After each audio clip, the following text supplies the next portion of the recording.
22 अप्रैल 2025 कश्मीर के पहलगाम में एक खूबसूरत दिन था। टूरिस्ट खुश थे, सेल्फी ले रहे थे, नेचर का मजा ले रहे थे। लेकिन कुछ ही पलों में ये सुकून भरी जगह मौत का मैदान बन गई। टेररिस्ट ने बेसरन वैली में एक टूरिस्ट ग्रुप पर हमला किया। उन्होंने लोगों से उनका नाम और धर्म पूछा। जो हिंदू निकले उन्हें गोली मार दी। एक 7 साल की बच्ची के सामने उसके पिता को मार दिया गया। एक नई दुल्हन के सामने उसके हस्बैंड को गोली मार दी गई।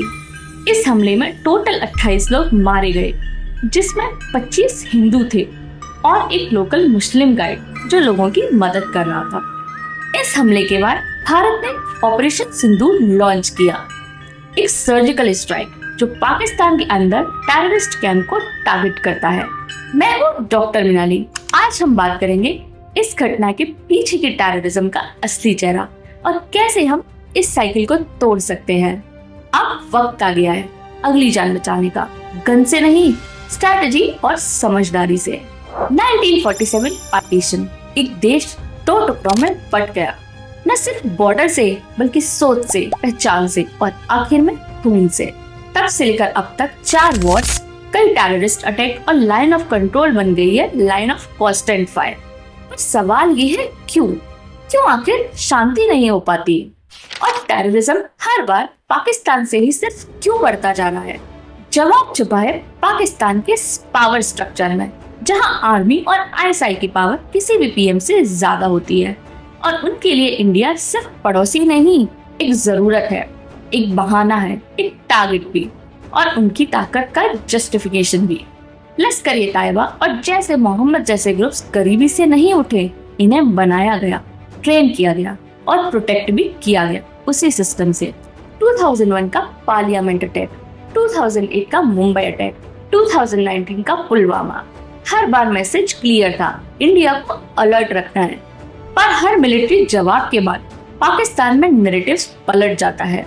वहाँ की गवर्नमेंट कमजोर होती है और आर्मी फिर से स्ट्रॉन्ग और ये टेरर का चक्रव्यूह दोबारा शुरू हो जाता है। लंबी रेस्ट्रेंट के बाद इंडिया ने टोन बदला। 2016 की सर्जिकल स्ट्राइक, 2019 की बालाकोट एयर स्ट्राइक। ये सच है कि वॉर से सोच नहीं बदलती। तो फिर क्या हम हमेशा रिएक्ट करते रहेंगे या कोई और भी तरीका है इस चक्रव्यूह को हमेशा के लिए तोड़ने का? ये है 5 पावरफुल सोल्यूशन जो इंडिया बिना गोली चलाए परस्यू कर सकता है। सबसे पहले बात करते हैं डिजिटल सर्विलेंस और इंटेलिजेंस पार्टनरशिप की। टेररिस्ट अटैक एक दिन में नहीं होते, उनके पीछे बहुत सारी प्लानिंग होती है, जैसे movements, funds transfer, fake ID, social media radicalization, सब कुछ काफी पहले से शुरू हो जाता है। अभी तक इंडिया की इंटेलिजेंस एजेंसी रिएक्टिव मोड में काम करती है, मतलब कुछ होने के बाद प्रेडिक्ट करती है। लेकिन अगर हम एआई का यूज करें और इजराइल, यूएसए, यूके जैसे देशों के साथ मिलकर ग्लोबल इंटेलिजेंस पार्टनरशिप बनाएं, तो हम प्रेडिक्टिव बन सकते हैं। जैसे इजराइल अपने एआई टूल से गाजा से रॉकेट अटैक को पहले ही पकड़ लेता है, वैसे ही हम भी कश्मीर, पंजाब और नॉर्थ ईस्ट में होने वाली सस्पिशियस एक्टिविटी को पहले से ही पकड़ सकते हैं। एआई से हम phone call metadata, travel history और सोशल मीडिया चैटर को एनालाइज कर सकते हैं। इसके लिए इंडिया को एक central counter terror AI cell बनाना होगा जो आईबी, रॉ, एनआईए, एनटीआरओ और मिलिट्री इंटेलिजेंस से रियल टाइम डेटा इंटीग्रेट करे। साथ ही telecom companies, cyber cell, railway और बॉर्डर सिक्योरिटी फोर्सेस के डाटा जोड़ना होगा। ये एआई सेल प्रेडिक्टिव एनालिटिक्स से रेड फ्लैग्स डिटेक्ट करेगा ताकि अटैक होने से पहले ही एक्शन लिया जा सके। दूसरा सोल्यूशन है इंडिया को एक्सप्लेन करना बंद करना होगा और एक्सपोज करना शुरू करना होगा। हर बार जब इंडिया पाकिस्तान के टेररिज्म लिंक्स को लेकर यूएन या ग्लोबल फोरम में आवाज उठाता है तो दुनिया के लिए वो बस एक डिप्लोमेटिक शाउटिंग मैच बन जाता है। लेकिन अगर इंडिया कंप्लेन मोड से निकलकर ग्लोबल स्टोरी टेलिंग मोड में आए, जहां डेटा, विजुअल्स और डिजिटल प्रूफिंग के थ्रू बात की जाए, तो दुनिया को मजबूर किया जा सकता है एक्शन लेने के लिए। इसके लिए इंडिया को एक government backed global digital war room बनाना होगा, जहां पर सैटेलाइट इमेजेस, टेरर कैंप्स के विजुअल रिकंस्ट्रक्शंस और वॉइस इंटरसेप्ट को डिजिटली कन्वर्ट करके शॉर्ट डॉक्यूमेंट्रीज और इन्फोग्राफिक्स के फॉर्म में दुनिया तक पहुंचाया जाए। इंटरनेशनल यूट्यूबर्स, इन्फ्लुएंसर्स और जर्नलिस्ट के साथ मिलकर एक कोलैबोरेशन करना होगा ताकि ये मैसेज वायरल हो। यूएन फोरम्स में सिर्फ स्पीच नहीं, इंडिया के वीडियो एविडेंस, मैप्स और प्रूफ्स के थ्रू इम्पैक्ट क्रिएट करना होगा। साथ ही इंडिया को मेटा, गूगल और ट्विटर जैसे प्लेटफॉर्म के साथ इंगेज करके रेडिकल कंटेंट को ट्रैक करने और रिमूव करने के लिए डिजिटल टेररिज्म गाइडलाइंस प्रपोज करनी चाहिए। तीसरा सोल्यूशन है इकोनॉमिक्स। आज के टाइम में मिसाइल नहीं, पैसा बॉर्डर शिफ्ट कराता है। पाकिस्तान की इकोनॉमी बहुत ही फ्रेजाइल है, फॉरेन रिजर्व स्लो है, इन्फ्लेशन हाई है और वो आईएमएफ, चाइना और गल्फ लोन पर डिपेंडेंट है। इस वीकनेस का यूज इंडिया स्ट्रेटेजिकली कर सकता है। पहला स्टेप है trade restrictions.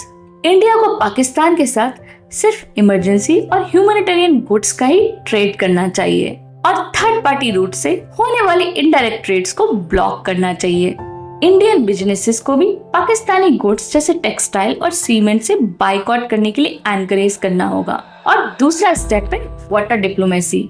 Indus water treaty के अंदर रवि, ब्यास और सतलज रिवर पर इंडिया का कंट्रोल है।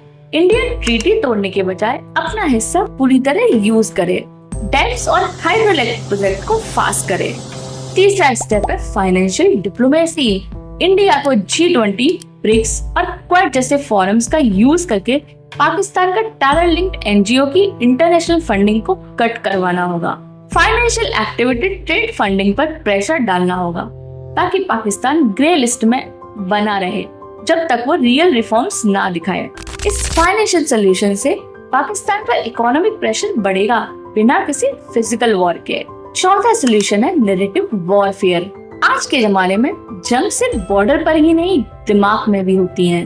पाकिस्तान का प्रोपेगेंडा मशीन पूरी दुनिया में फेक नैरेटिव्स स्प्रेड करता है। कश्मीर के डॉक्टर्स, सोल्जर्स, स्टूडेंट्स या विक्टिम की कहानियां दुनिया के सामने आनी चाहिए। टारगेट सिर्फ ये नहीं होना चाहिए कि इंडिया को सही दिखाया जाए, सच को स्ट्रॉन्गली दिखाया जाए, ड्रामा के बिना बट इम्पैक्ट के साथ। जब नैरेटिव इंडिया के हाथ में होगा तो सिंपैथी भी इंडिया के साथ होगी। पांचवा और आखिरी सोल्यूशन है हाइपर लोकल डीरेडिकलाइजेशन। हर टेरर नेटवर्क की स्ट्रेंथ होती है उसका लोकल सपोर्ट सिस्टम, जो उन्हें खाना देता है, रहने की जगह देता है और कभी कभी उनकी आइडियोलॉजी से इन्फ्लुएंस्ड भी हो जाता है। जब तक लोगों के दिमाग से जहर नहीं निकलेगा तब तक कोई भी सोल्यूशन पूरा नहीं होगा। इसके लिए इंडिया को 3 लेवल पर काम करना होगा। पहला, लोकल रिलीजियस और कम्युनिटी लीडर्स के साथ टाई अप करके एक डीरेडिकलाइजेशन नेटवर्क बनाना होगा जो युद्ध को काउंटर नैरेटिव्स दे और उनका फेक एक्सट्रीमिस्ट आइडियोलॉजी से बचाए। और दूसरा, बॉर्डर के आसपास वाले एरिया में इकोनॉमी और एजुकेशन को स्ट्रॉन्ग करना होगा ताकि लोग स्मगलिंग और टेरर के लिए अवेलेबल ही ना हो। और तीसरा, स्मार्ट विलेज सर्विलेंस सिस्टम लगाना होगा जहां biometric entry exit locks, digital ration tracking और village level intelligence inputs AI से कनेक्ट हो, जैसे इजराइल अपने हॉस्टाइल जोन में करता है।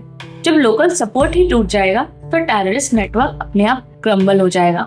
ये 5 पावरफुल स्टेप्स इंडिया का एक अच्छा फ्यूचर बना सकते हैं। इंडिया वॉर नहीं चाहता, इंडिया जस्टिस चाहता है और शांति। पीस के लिए सॉरी नहीं, समझ भी चाहिए। ये लड़ाई गन से नहीं, माइंड से जीतनी होगी। और जब हम दुश्मनों को डिकोड करते हैं तो हम सिर्फ जंग नहीं, अपना फ्यूचर जीतते हैं। ट्रुथ के लिए सब्सक्राइब कीजिए इंडिया डिकोड विद डॉक्टर मिनाली।